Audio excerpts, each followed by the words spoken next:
Agar nasi goreng dagangannya laris, pemilik pesugihan aneh ini harus mengentuti semua barang dagangannya sebelum dia jual. Menjelang ajal, perut si pelaku pesugihan itu membesar seperti perut wanita hamil, dan dia terus mengeluarkan kotoran. Anehnya, ajal menjemputnya persis di saat menjelang sahur di hari pertama bulan Ramadan. Assalamualaikum, hai dulur jejak misteri ID, malam Jumat waktunya kisah horor dulur atau disingkat KHD, sekarang sudah masuk di episode 2. Kisah horor kali ini akan menceritakan tentang pelaku pesugihan ketika menyongsong ajal. Sebelum lanjut ke kisahnya, mari kita berdoa dahulu.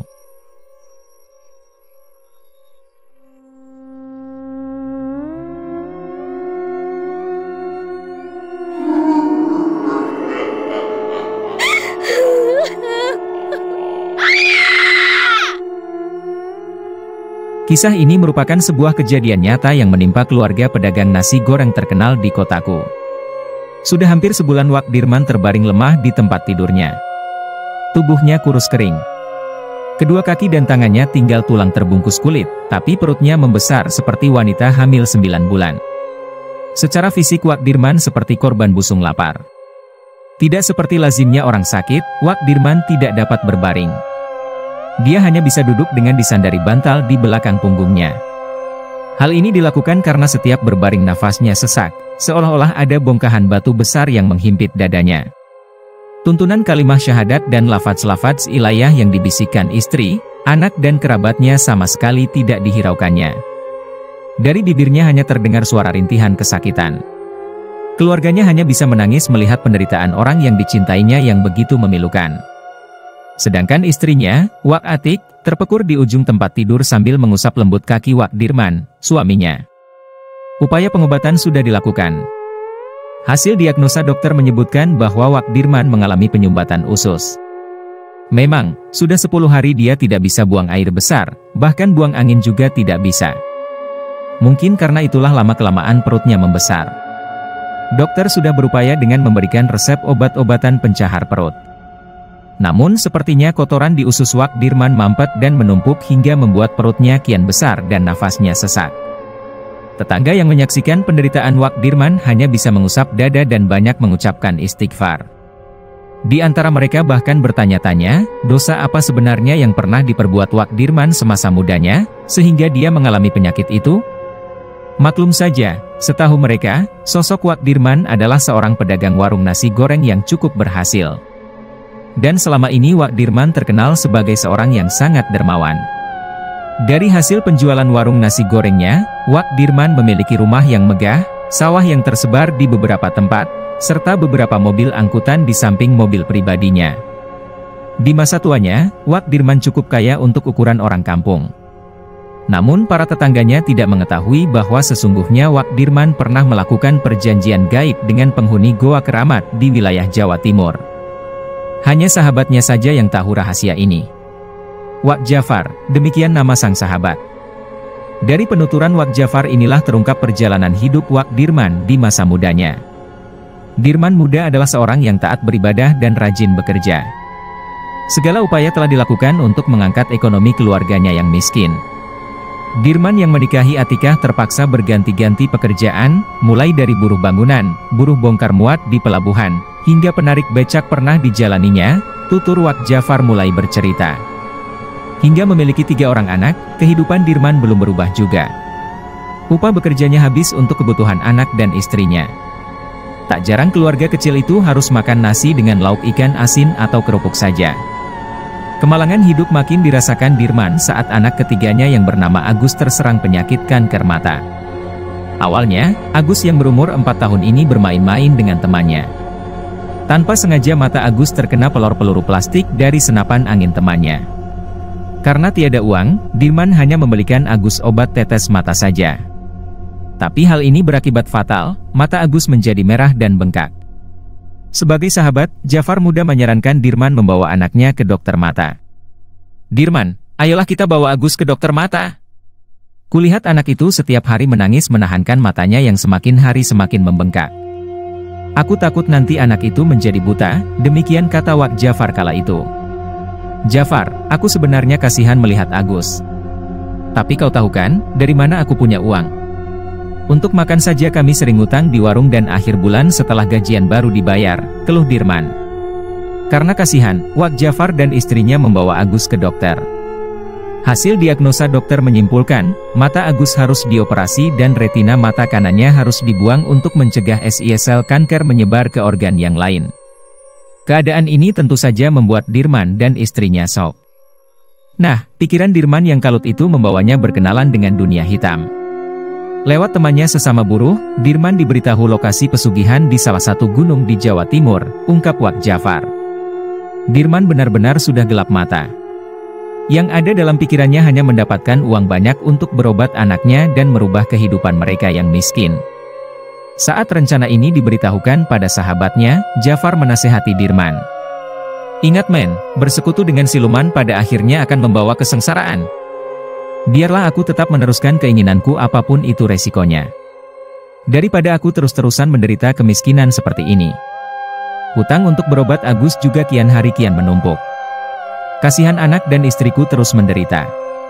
Kalau aku berhasil, aku kan bisa mengoperasikan mata Agus, kilah Dirman. Setelah menitipkan anak dan istrinya pada Jafar, Dirman berangkat ke Jawa Timur. Jafar yang mengantar kepergian Dirman ke Pelabuhan Belawan hanya dapat membekalinya dengan sedikit uang untuk makan. Sedangkan pada istrinya, Dirman mengatakan dikontrak sebagai buruh bangunan di salah satu perusahaan di Jawa Timur. Setelah 2 minggu kepergiannya, kejadian tragis menimpa keluarga Dirman. Anaknya Agus, tiba-tiba saja mengalami panas tinggi hingga kejang-kejang. Jafar serta istrinya, juga Atik istri Dirman, segera membawa Agus ke rumah sakit. Namun, nyawa anak ini tidak tertolong lagi. Menurut dokter, mata Agus infeksi, sel-sel kanker itu sudah menyebar ke seluruh tubuhnya. Inilah yang menyebabkan kematian Agus. Dalam pandangan masyarakat awam yang didukung oleh analisa medis, kematian Agus memang dikarenakan sakit kanker. Tidak demikian dalam pandangan alam gaib. Kematian Agus adalah keberhasilan Dirman bersekutu dengan penghuni gaib gunung di Jawa Timur itu. Tanpa setahu siapapun, Agus adalah tumbal Dirman untuk penghuni alam gaib pesugihan yang dipujanya. 1 bulan kemudian, Dirman pulang ke kampungnya. Ketika diberitahu Atik bahwa anaknya, Agus meninggal, Dirman pura-pura menangis. Padahal di dalam hatinya dia tersenyum puas dengan hasil kerja pesugihannya. Malamnya usai makan, Dirman menyerahkan segepok uang pada istrinya. Bu, ini aku ada sedikit uang dari hasil kerja di Jawa sana. Aku mau kita berubah dan mulai usaha baru, aku sudah capek jadi buruh bongkar muat, kata Dirman berbohong. Astaga! Banyak sekali uang ini, mau dibuat usaha apa, Pak? Tanya Atik. Ketika di Jawa sana, aku melihat seorang pedagang nasi goreng yang cukup berhasil. Aku juga sempat bekerja dan belajar meracik bumbu padanya. Aku mau kita mencoba usaha tersebut, jelas Dirman. Tapi apa kamu yakin kita mampu berjualan? Karena selama ini kan kamu hanya buruh bongkar muat, Pak, ragu Atik. Bu, kamu harus membantu aku. Kita cari tempat berjualan di persimpangan yang banyak dilalui kendaraan. Untuk menarik pelanggan, harga nasi goreng yang kita jual lebih murah dari pedagang lain. Aku yakin kok, kita akan berhasil, jelas Dirman. Setelah mendapat tempat di perempatan jalan, Dirman dan Atik mulai menggelar dagangannya. Satu persatu pembeli mulai berdatangan. Dalam beberapa bulan saja warung nasi goreng Dirman maju pesat. Bagi pelanggan, nasi goreng Dirman memang sangat istimewa cita rasanya. Bahkan, setelah terkenal, Dirman mendapat julukan Wak Jorok. Entah siapa yang memulai panggilan ini. Yang jelas Dirman lebih populer dengan sebutan ini. Atau mungkin juga karena setiap menggoreng nasi, Dirman selalu membiarkan nasi bertebaran di sekeliling penggorengan. Tempat berjualannya juga kurang bersih. Sampah-sampah kulit telur atau kulit timun kerap berserakan. Tapi anehnya, walaupun warungnya kurang bersih dan terlihat jorok, pembeli berduyun-duyun mampir di warung Dirman. Dan setiap hari dagangannya selalu laku keras. Kenyataan ini memang sempat mengherankan saya. Namun saya tidak berani menanyakan langsung kepada Dirman, sebab saya takut membuatnya tersinggung, cerita Wak Jafar lagi. Seiring dengan perkembangan kehidupan Dirman, Wak Jafar juga melihat ada perubahan yang mencolok pada sahabatnya itu. Walaupun Dirman sudah menjadi pedagang yang sukses, tapi penampilan fisiknya tidak berubah. Saat berdagang, Dirman kerap berpakaian kumal dengan kaos oblong dan celana yang berwarna hitam. Entah apa maksud Dirman berpakaian seperti itu. Sampai pada suatu hari, Dirman menceritakan pada Jafar mengapa dia kerap berpakaian kumal. Aku harus berpakaian kumal karena itulah syarat dari pesugihanku. Siluman yang mendiami tubuhku berwujud makhluk tinggi besar, tubuhnya berbulu dan sangat bau. Lidahnya senantiasa menjulur meneteskan air liur yang berbau amis. Dan nasi goreng yang sering kutebarkan di sekitar penggorengan juga merupakan permintaan makhluk itu. Dia akan memakan remah-remah nasi goreng itu, tutur Dirman. Dirman juga bercerita bahwa untuk menarik pelanggan, sebelum menggelar dagangannya, semua bahan-bahan jualan itu harus dia kentuti. Dibantu makhluk sesembahannya, aroma udara kentut itu akan menyebar dan memanggil orang untuk antri membeli dagangannya.